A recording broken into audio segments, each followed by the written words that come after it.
Hello everyone. तो आज हम पढ़ेंगे इकोनॉमी सर्वे जो कि हमारा 2025-26 होगा। जैसा कि आपको पता है कि हर एक एग्जाम्स में इकोनॉमिक सर्वे से प्रश्न आपको देखने को मिलता है, चाहे वो आप रेलवे की तैयारी कर रहे हो या फिर एसएससी की तैयारी कर रहे हो, यूपी पीसीएस या फिर बीपीएससी।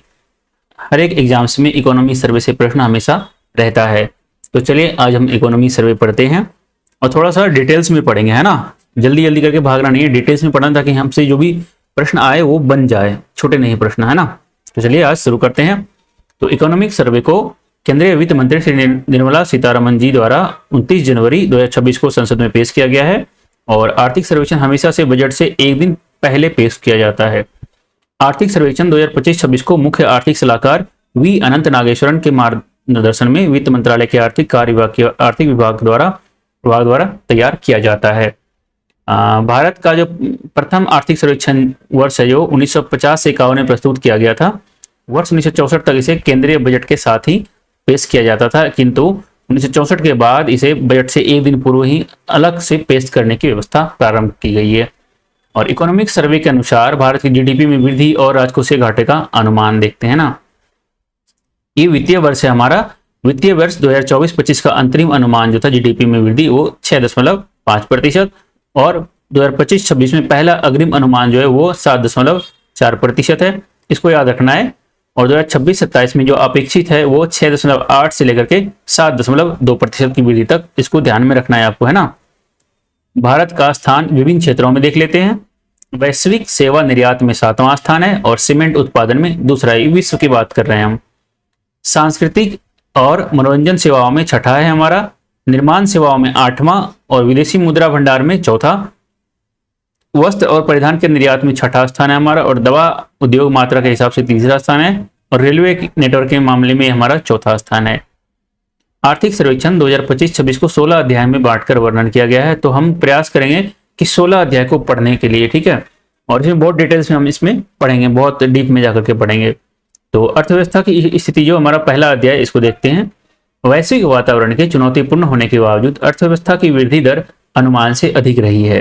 हालांकि भू राजनीतिक तनाव के कारण व्यापारिक और वित्तीय जोखिम अभी भी बने हुए हैं। ये इकोनॉमिक सर्वे का पहले अध्याय में ये कहना है।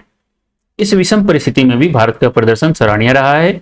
वित्त वर्ष 2026 के लिए जीडीपी और जीवीए वृद्धि के प्रथम अग्रिम अनुमान क्रमशः 7.4% से 7.3% रहे हैं, जिससे भारत लगातार चौथे वर्ष विश्व के सबसे तेजी से बढ़ती प्रमुख अर्थव्यवस्था बना हुआ है। वित्त वर्ष 2026 में निजी अंतिम उपयोग व्यय पीएफसीई 7% बढ़ा, जो सकल घरेलू उत्पाद जीडीपी का 61.5% है।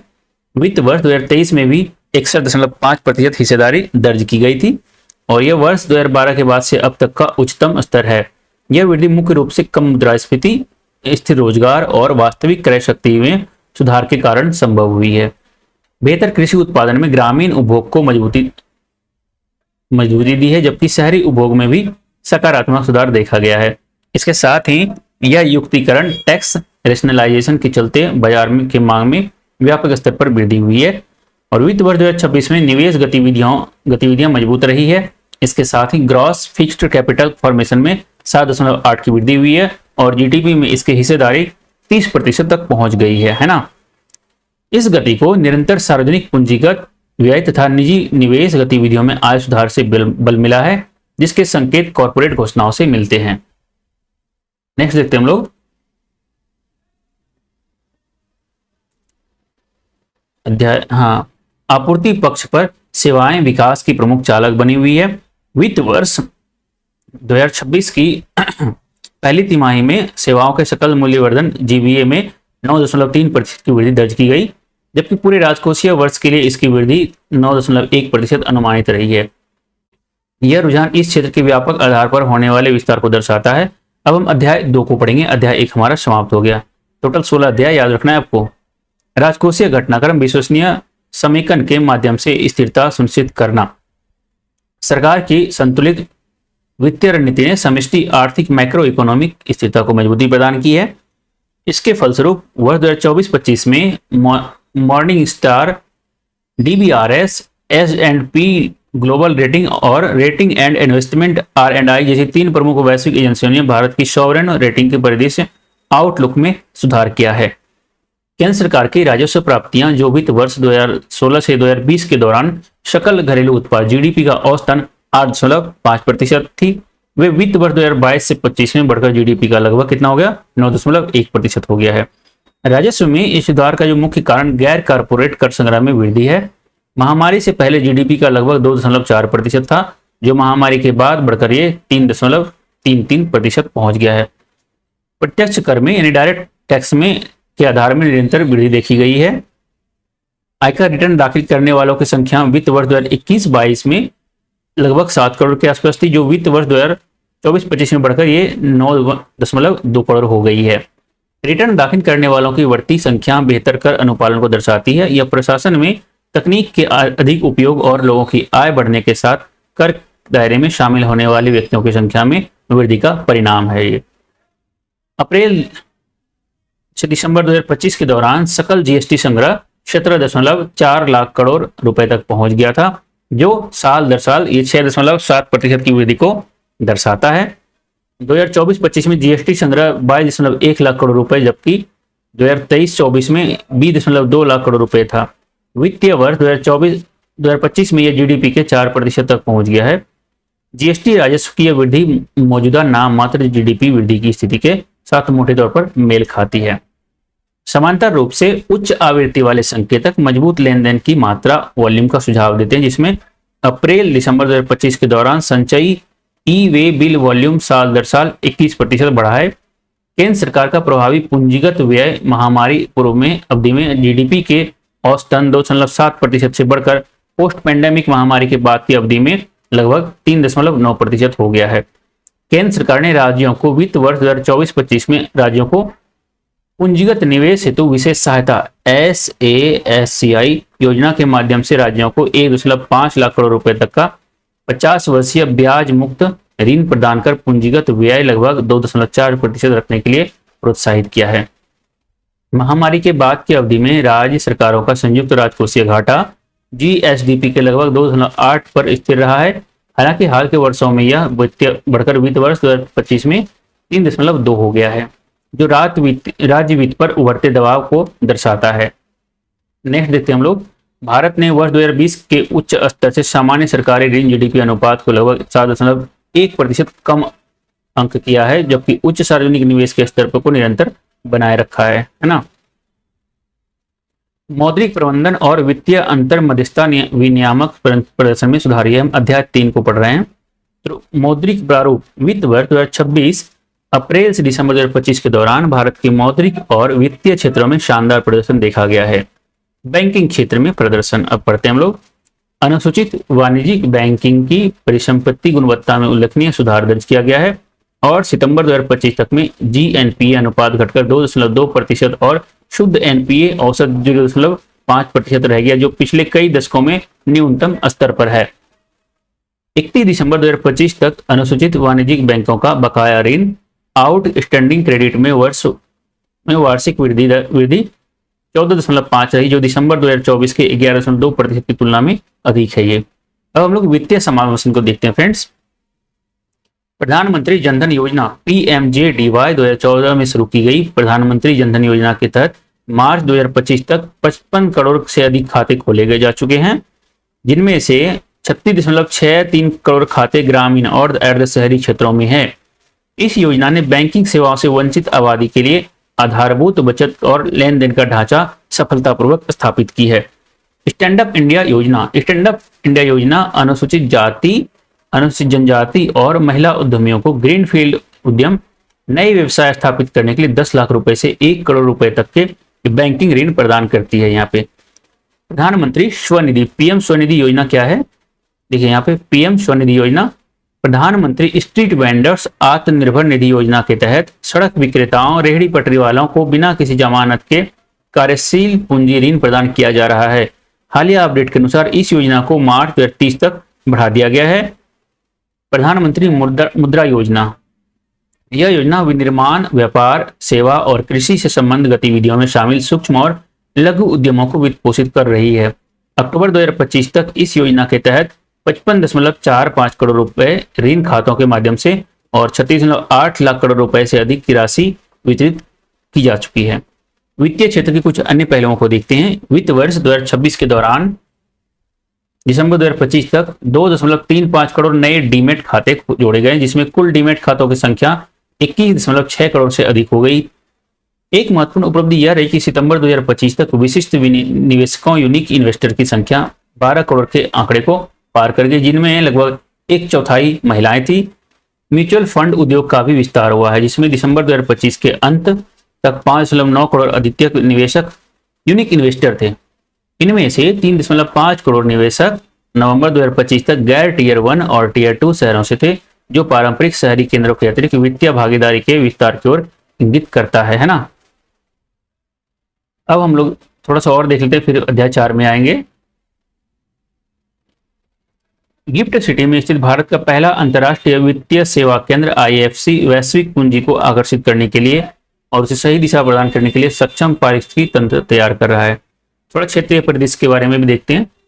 विनियामक गुणवत्ता के संदर्भ में प्रणालीगत सुदृढ़ीकरण के लिए वित्त वर्ष 2024-25 में अंतर्राष्ट्रीय मुद्रा कोष और विश्व बैंक द्वारा संयुक्त रूप से संचालित किया गया, जिसे वित्तीय क्षेत्र मूल्यांकन कार्यक्रम FSAP के माध्यम से अंतर्राष्ट्रीय मान्यता दी गई। दोनों रिपोर्टों में एक बढ़ती हुई लचीली, विविध और समावेशी वित्तीय प्रणाली का उल्लेख किया गया है। इसमें वित्तीय क्षेत्र की कुल परिसंपत्तियां कैलेंडर वर्ष 2024 में GDP का लगभग 187% रही है। साथ ही पूंजी बाजार का विस्तार कैलेंडर वर्ष 2017 की GDP के 144% से बढ़कर कैलेंडर वर्ष 2024 में 175% हो गया है। मूल्यांकनों में यह भी पाया गया कि बैंक और NBFC गंभीर तनाव की स्थिति में भी पर्याप्त पूंजीगत बफर बनाए रखने में सक्षम थे। अब हम लोग अध्याय 4 देखते हैं। बाहरी क्षेत्र दूरगामी लक्ष्य की तैयारी, है ना। वैश्विक वस्तु निर्यात में भारत की हिस्सेदारी 1% से लगभग दोगुनी होकर 1.8% हो गई है, जबकि वैश्विक वाणिज्यिक सेवा निर्यात में इसकी हिस्सेदारी 2% से बढ़कर दोगुनी से अधिक यानी 4.3% हो गई है। अंकटाड की व्यापार और विकास रिपोर्ट 2025 के अनुसार भारत व्यापारिक साझेदारी के विविधीकरण में अग्रणी अर्थव्यवस्थाओं में शामिल है। भारत ग्लोबल साउथ में तीसरे स्थान पर रहा और उसने सभी ग्लोबल नॉर्थ की अर्थव्यवस्थाओं की तुलना में उच्च व्यापार विविधता दर्ज की है। वित्त वर्ष 2024-25 में भारत का कुल निर्यात रिकॉर्ड 825.3 अरब अमेरिकी डॉलर तक पहुंच गया है, जिसमें मुख्य रूप से सेवा निर्यात में हुई तेज वृद्धि के कारण वर्ष दर वर्ष 6.1% की वृद्धि दर्ज की गई है। वित्त वर्ष 2024-25 में गैर पेट्रोलियम निर्यात 374.3 अरब अमेरिकी डॉलर के ऐतिहासिक उच्च स्तर पर पहुंच गया था, जबकि गैर पेट्रोलियम, गैर रत्न और आभूषण निर्यात कुल वस्तु निर्यात के 5वें हिस्से का लगभग चौथा हिस्सा था। वित्त वर्ष 2024-25 में सेवा निर्यात 387.6 अरब अमेरिकी डॉलर के अब तक के सबसे ऊंचे स्तर पर पहुंच गया है, जिनमें 13.6% की वृद्धि दर्ज की गई। इससे प्रौद्योगिकी और व्यावसायिक सेवाओं के वैश्विक केंद्र के रूप में भारत की स्थिति और अधिक सुदृढ़ हुई है। भारत का चालू खाता घाटा सीमित बना रहा, जिसे सेवा निर्यात और प्रेषण से होने वाली तेज निवल अंतर्वाह में वृद्धि दर्ज की गई है, जिसने वस्तु व्यापार घाटे की भरपाई की है। वित्त वर्ष 2026 की दूसरी तिमाही में भारत का चालू खाता घाटा सकल घरेलू उत्पाद का लगभग 1.3% रहा, जो कई अन्य प्रमुख अर्थव्यवस्थाओं की तुलना में बेहतर स्थिति को दर्शाता है। भारत विश्व में प्रेषण प्राप्त करने वाला सबसे बड़ा रेमिटेंस प्राप्त करने सबसे बड़ा देश बना रहा है और फाइनेंशियल ईयर 2024-25 में जो रेमिटेंस का प्रेषण अंतर्वाह बढ़ करके 135.4 अमेरिकी डॉलर तक पहुंच गया, जिससे विदेशी खाते की स्थिरता को समर्थन प्राप्त हुआ। यह उन्नत अर्थव्यवस्थाओं से आने वाले प्रेषणों के बढ़ते हिस्से को दर्शाता है, जिसमें कुशल और पेशेवर श्रमिकों का इंपॉर्टेंट रोल है। इसमें 16 जनवरी 2026 तक भारत का विदेशी मुद्रा भंडार बढ़कर 701.4 अरब डॉलर अमेरिकी अरब डॉलर हो गया है, जो लगभग 11 माह के भारत के आयात की भरपाई करने में सक्षम है और विदेशी ऋण के 94% से अधिक के हिस्से को समाहित करता है। इससे विदेशी अस्थिरता के संबंध में भारत की क्षमता और अधिक सुदृढ़ हुई है। अब वैश्विक निवेश की मंदी के दौरान भी भारत ने पर्याप्त प्रत्यक्ष विदेशी निवेशकों को आकर्षित किया है। ठीक है, अप्रैल से नवंबर 2025 के दौरान कुल मिलाकर 64.7 अरब अमेरिकी डॉलर कुल प्रत्यक्ष विदेशी निवेश FDI अंतर्वाह रहा है, जो निवेशकों के अंतर्विश्वास और सेवा, डिजिटल विनिर्माण एवं बुनियादी ढांचागत क्षेत्रों में निवेश की गति को तेज गति को दर्शाता है।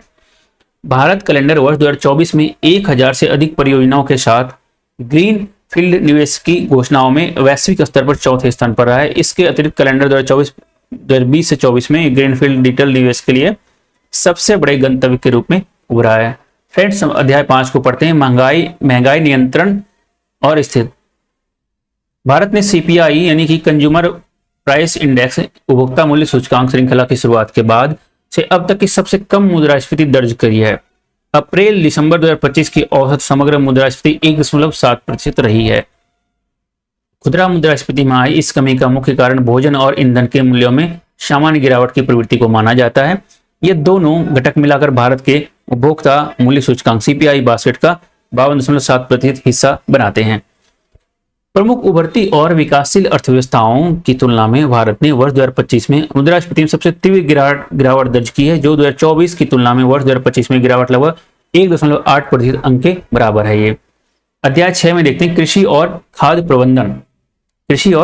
प्रबंधन। वित्तीय वर्ष 2015 और 2024 के बीच पशुपालन क्षेत्र में महत्वपूर्ण विकास हुआ है, जिसके परिणाम स्वरूप इसके सकल मूल्यवर्धन जीवीए में लगभग 195% की वृद्धि दर्ज की है। मत्स्य पालन क्षेत्र में भी उत्कृष्ट प्रदर्शन किया है, जिसमें मछली उत्पादन में 2014 से 2024 के दौरान 140% से अधिक की वृद्धि हुई है, जबकि इसके पिछले दशक 2004 से 2014 में तुलनात्मक रूप से कम वृद्धि देखी गई थी।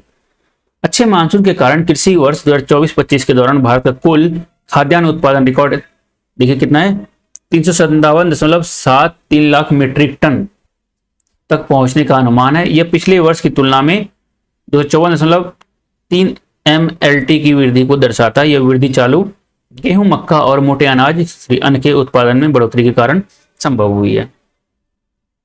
खाद्यान्न उत्पादन में वृद्धि के बावजूद बागवानी क्षेत्र कृषि जीविका का एक प्रमुख चालक बनकर उभरा है, जिसकी कृषि क्षेत्र में हिस्सेदारी लगभग 33% है। और वर्ष 2024-25 में बागवानी उत्पादन 362.08 मिलियन टन पहुंच गया था, जो अनुमानित खाद्यान्न उत्पादन 357 MT से भी अधिक है। ये सरकार कृषि विपणन और अवसंरचना में दक्षता सुधार के लिए ISAM के तहत कृषि विपणन अवसंरचना AMI उप योजना और कृषि अवसंरचना कोष AIF को लागू कर रही है। इसका उद्देश्य खेत के स्तर पर सुविधाओं को मजबूत करना और निजी क्षेत्र की भागीदारी को प्रोत्साहित करना है। राष्ट्रीय कृषि बाजार ENAM योजना के माध्यम से भारत की बाजार की पहुंच को बेहतर बनाया गया है। 31 दिसंबर 2025 तक इस पोर्टल से लगभग 1.79 करोड़ किसान और 2.72 करोड़ व्यापारी और 4,698 FPO जुड़ चुके हैं। इसमें 23 राज्यों और 4 संघ शासित प्रदेशों की 1522 मंडियां भी इसमें शामिल है ना। अब हम लोग नेक्स्ट देखते हैं इससे आगे। अनिवार्य फसलों के लिए जो MSP की सुनिश्चित किया गया है, अनिवार्य फसलों के लिए MSP सुनिश्चित किया गया है। इसके अतिरिक्त PM किसान सम्मान निधि के माध्यम से भी किसानों की आय को समर्थन दिया जाता है और अब तक इस योजना की 21 किस्तें जारी की जा चुकी है, जिसके तहत पात्र किसानों को लगभग 4 लाख रुपए से अधिक की राशि हस्तांतरित कर दी गई है। 4 लाख करोड़ रुपए की राशि। किसानों की आय सुरक्षा के साथ उन्हें सामाजिक सुरक्षा भी प्रदान की जाती है। इसके लिए PM किसान मानधन योजना जैसी मासिक पेंशन योजनाएं संचालित है। दिसंबर 2025 तक इस योजना के अंतर्गत लगभग 24.92 लाख किसान पंजीकृत हो चुके हैं। सरकार ने विकसित भारत योजना एवं आजीविका मिशन ग्रामीण की गारंटी अधिनियम 2025 को अधिनियमित किया है, जिसे विकसित भारत जी अधिनियम 2025 भी कहा जाता है। यह अधिनियम मनरेगा का एक व्यापक वैधानिक पुनर्गठन है, जिसका उद्देश्य ग्रामीण रोजगार को विकसित भारत 2047 की दीर्घकालिक परिकल्पना के अनुरूप बनाना है। इसका मुख्य उद्देश्य जवाबदेही को मजबूत करना, अवसंरचना के परिणामों में सुधार करना तथा आय की सुरक्षा को सुदृढ़ करना है ना। विकसित भारत जी की अधिनियम 2025 ग्रामीण रोजगार नीति में भारत के निर्णायक बदलाव को दर्शाता है। हालांकि मनरेगा सहभागिता, डिजिटलीकरण और पारदर्शिता के मामले में जनता के बीच काफी लोकप्रिय रहा, लेकिन कुछ ढांचागत कमियों के कारण इसकी प्रभावशीलता में कमी देखी गई थी, है ना। फ्रेंड्स, अब हम अध्याय 7 को देखेंगे। अध्याय 7 में सेवाएं स्थिरता से नए आयाम की ओर देखते हैं ना। सकल घरेलू उत्पाद यानी GDP में सेवाओं की हिस्सेदारी वित्त वर्ष 2026 की पहली छमाही H1 वित्त वर्ष 2026 में बढ़कर 53.6 हो गई थी, जबकि सकल मूल्यवर्धित GVA में सेवाओं की हिस्सेदारी वित्त वर्ष 2026 के प्रथम अग्रिम अनुमानों के अनुसार अब तक के सर्वोच्च स्तर यानी 56.4% पर पहुंच गई। भारत दुनिया का 7वां सबसे बड़ा सेवा निर्यातक है। आपको याद रखना है भारत दुनिया का सबसे 7वां सेवा निर्यातक, सर्विस हम लोग एक्सपोर्ट करते हैं, और 2005 के वैश्विक सेवाओं के व्यापार में इसकी हिस्सेदारी 2% से बढ़कर 2024 में ये 4% हो गई है। सेवा क्षेत्र विदेशी प्रत्यक्ष निवेश एफडीआई का सबसे बड़ा प्राप्तकर्ता बना हुआ है अभी तक। फाइनेंशियल ईयर 2023 से 2025 के दौरान कुल एफडीआई प्रवाह में इसकी औसत हिस्सा 80% रहा है, जो महामारी पूर्व अवधि यानी वित्त वर्ष 2016 से 20 के इसमें 77% से अधिक रहा है। और भारत वर्ष 2015 से 24 के बीच 393 विदेशी उपग्रह अपने प्रक्षेपण केंद्र से प्रक्षेपित कर चुका है। अध्याय 8 देखते हैं हम लोग, उद्योग की नई उड़ान, संरचनात्मक रूपांतरण और वैश्विक एकीकरण।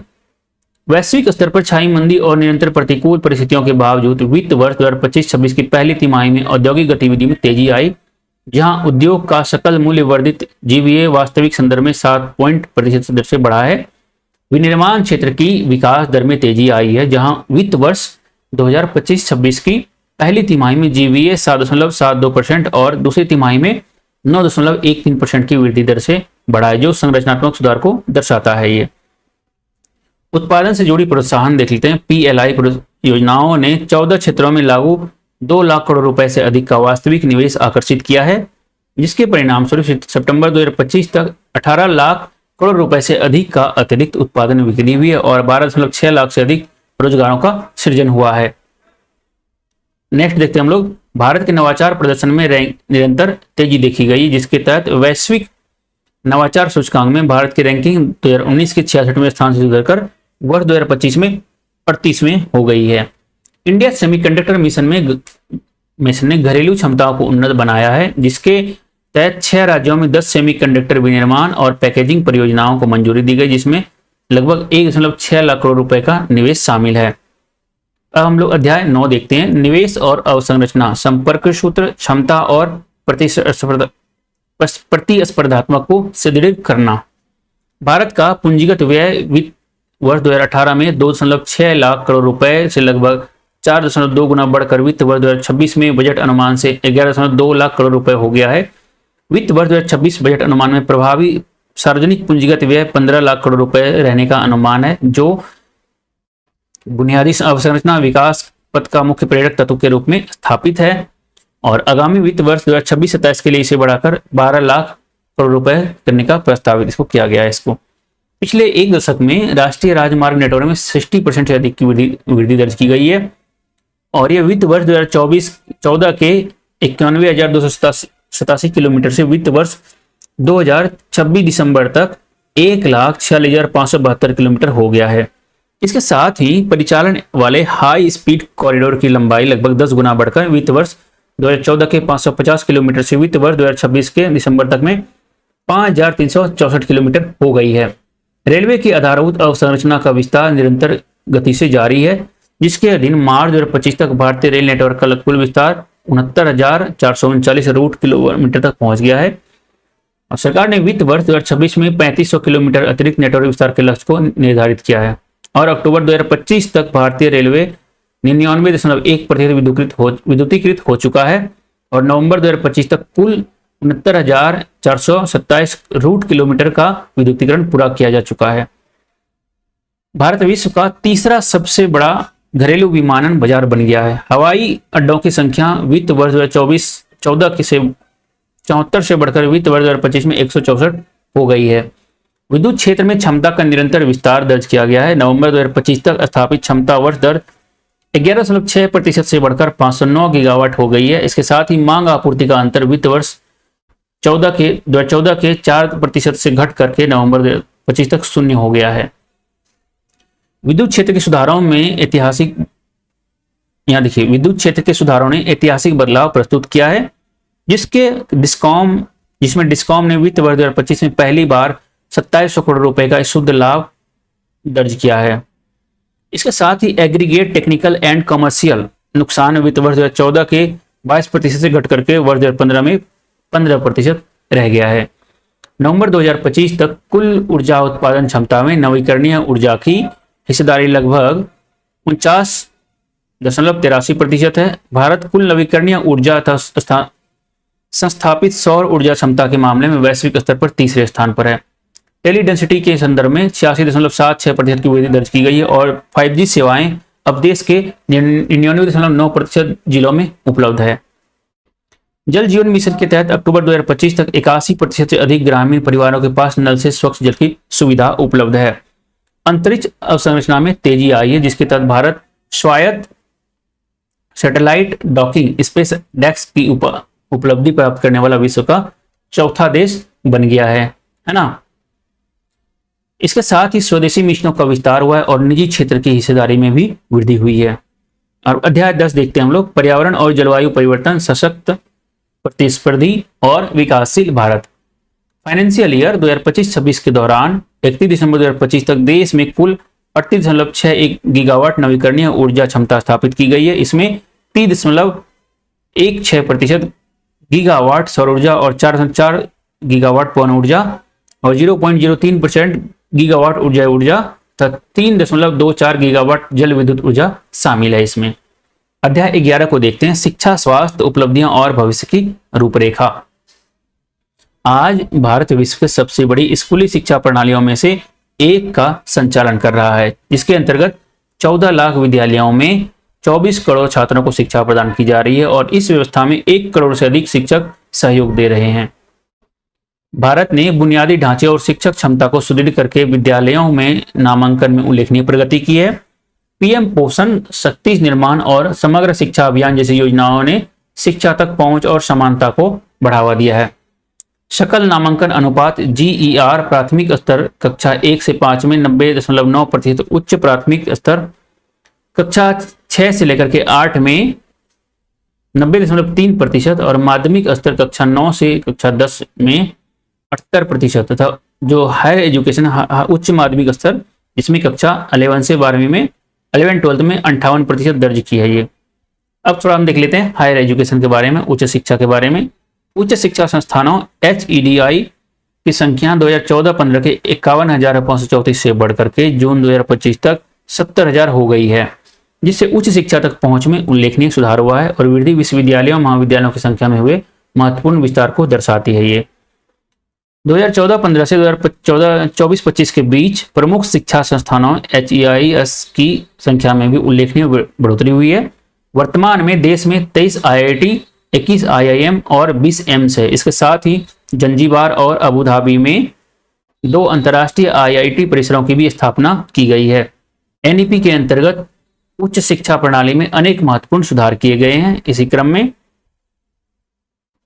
राष्ट्रीय क्रेडिट फ्रेमवर्क NCRF, जिसका जो पर्पस है वो शैक्षणिक कौशल आधारित शिक्षण को इंटीग्रेटेड करना, एकीकृत करना है, जिसे 170 विश्वविद्यालयों द्वारा अपनाया गया है। Academic bank of credit ABC के अंतर्गत 2660 संस्थान शामिल किए गए, जिनमें से 4.6 करोड़ से अधिक IIT जारी की जा चुकी है। इनमें क्रेडिट युक्त 2.2 करोड़ APAR स्वचालित अस्थायी शैक्षणिक खाता रजिस्टर्ड ID शामिल है।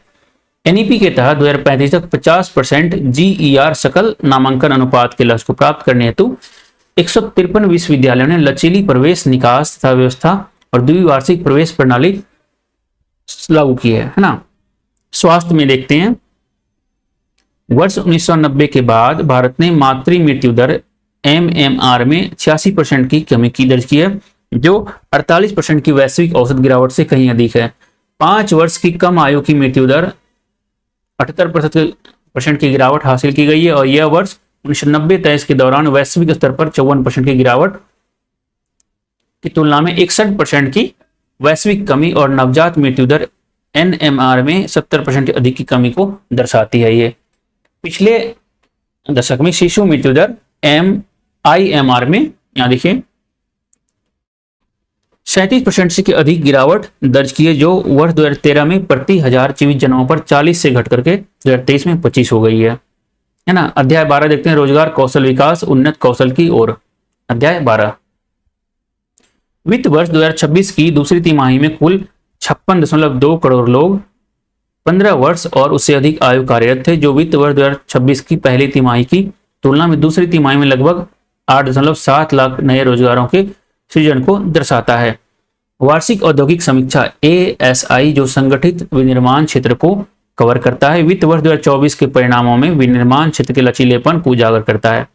ये पिछले वर्ष की तुलना में रोजगार में 6% की वृद्धि और वित्त वर्ष 2023 की तुलना में वित्त वर्ष 2024 में 10 लाख से अधिक नौकरियों की वृद्धि को दर्शाता है। ये नई श्रम संहिताओं ने गिग और प्लेटफॉर्म श्रमिकों को औपचारिक मान्यता दी है, जिससे उनके देश सामाजिक सुरक्षा, कल्याण कोष और अन्य लाभों का दायरा सुनिश्चित हुआ है। जनवरी 2026 तक ई श्रम पोर्टल पर 31 करोड़ से अधिक असंगठित श्रमिकों का सफलतापूर्वक पंजीकरण किया जा चुका है। कुल पंजीकरणों में महिलाओं की भागीदारी 54% से अधिक है, जो देश की जेंडर आधारित कल्याण योजनाओं को मजबूती प्रदान करता है। राष्ट्रीय करियर सेवा NCS का एक एकीकृत मंच है, जो रोजगार चाहने वालों, नियोक्ताओं, प्रशिक्षण प्रदाताओं तथा करियर मार्गदर्शन और परामर्श एजेंसियों को आपस में जोड़ता है। इस पोर्टल से विभिन्न क्षेत्रों से 5.9 करोड़ से अधिक पंजीकृत उम्मीदवार और 53 लाख नियोक्ता पंजीकृत हैं, जहां वर्तमान में लगभग 8 करोड़ रिक्तियां उपलब्ध है। कौशल प्रणाली ITI के आधुनिकीकरण हेतु राष्ट्रीय योजना के तहत स्मार्ट कक्षाओं, आधुनिक प्रयोगशालाओं, डिजिटल सामग्री और उद्योग संरक्षित दीर्घकालिक और अल्पकालिक पाठ्यक्रमों के माध्यम से 1000 सरकारी ITI को अपग्रेड करने का प्रस्ताव है, जिसमें से 200 हब ITI और 800 स्पोक ITI शामिल है इसमें। अब हम लोग अध्याय 13 देख लेते हैं। ग्रामीण विकास और सामाजिक प्रगति, भागीदारी से साझेदारी तक। विश्व बैंक ने अंतर्राष्ट्रीय गरीबी रेखा को $2.15 बिलियन से $3 कर दिया है। अच्छा, यहाँ मैंने बिलियन बोल दिया है, माफ कीजिएगा। गरीबी रेखा को $2.15 से बढ़ाकर के $3 प्रतिदिन कर दिया है, जिसे 2021 की कीमतों के आधार पर क्रय शक्ति समानता PPP के अनुसार समायोजित किया गया है। संशोधित मानकों के अनुसार वर्ष 2022-23 में भारत में अतिरिक्त गरीबी की दर 5.3% तथा निम्न मध्यम आय वर्ग की गरीबी रेखा 23.9% दर्ज की गई है।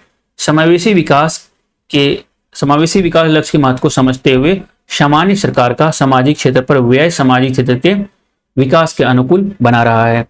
वित्त वर्ष 2022 के बाद से सामान्य सरकार को सामाजिक सेवाओं पर व्यय SSE में लगातार वृद्धि का रुझान देखा गया है। वित्त वर्ष 2025-26 बजट अनुमान में SSE सकल घरेलू उत्पाद GDP का 7.9% था, जो वित्त वर्ष 2024-25 संशोधित अनुमान में 7.7% था। वित्त वर्ष 23-24 में 7% था। ग्रामीण अर्थव्यवस्था की स्थिति को देख लेते हैं। दिसंबर 2025 तक स्वामित्व योजना के तहत ड्रोन समीक्षा लगभग 3.44 लाख अधिसूचित गांवों के लक्ष्य के मुकाबले 3.28 लाख गांवों में पूर्ण की जा चुकी है। लगभग 1.82 लाख गांवों के लिए 2.76 करोड़ संपत्ति कार्ड तैयार किए गए हैं।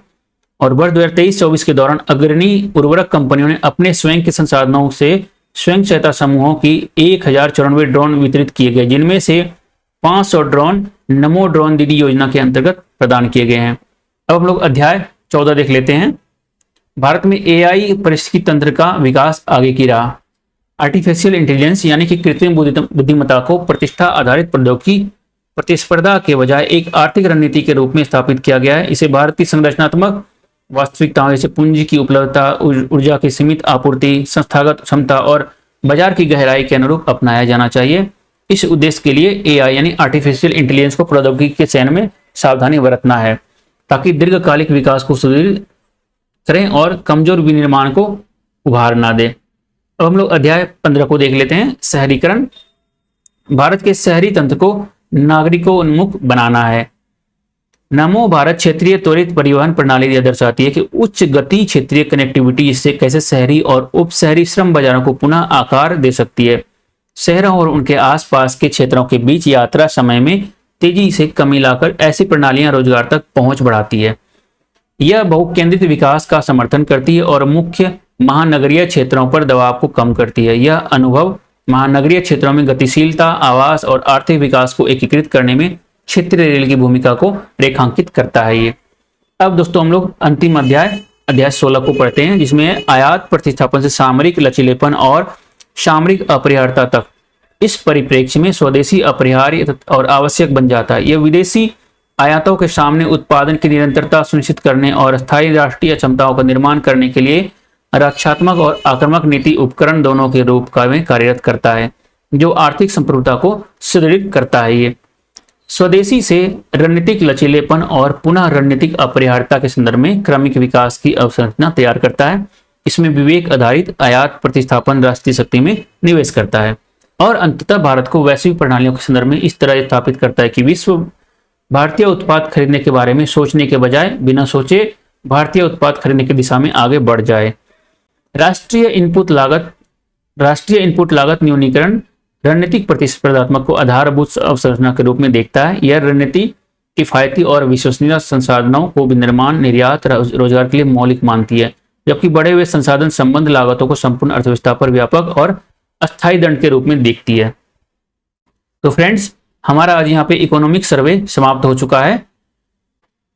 पूरे हमने 16 अध्याय को इकोनॉमिक सर्वे को काफी डिटेल्स में पढ़ा है। तो उम्मीद करते हैं कि आपने पूरे वीडियो को लास्ट तक देखा होगा और वीडियो को लाइक भी किया होगा, और उम्मीद करते हैं चैनल को सब्सक्राइब तो आपने कर ही लिया होगा। अगर नहीं किया तो कर लीजिएगा जरूर, और वीडियो को लाइक अगर नहीं किया हो तो प्लीज लाइक कर दीजिएगा। पूरा डिटेल्स को जो इकोनॉमिक सर्वे है इसको आप 2 और 3 बार जब वीडियो को देखेंगे तो आपसे एक भी प्रश्न गलती होने का कोई चांस ही नहीं है। आपके एग्जाम्स में चाहे रेलवे एसएससी हो, बीपीएससी हो, यूपीपीसीएस हो, कोई भी एग्जाम हो, उसमें आप अच्छे से कर पाएंगे, है ना। तो नेक्स्ट वीडियो में हम लेकर के आएंगे प्रमुख राष्ट्रीय सम्मेलन। तो आज के लिए इतना ही friends, thank you so much.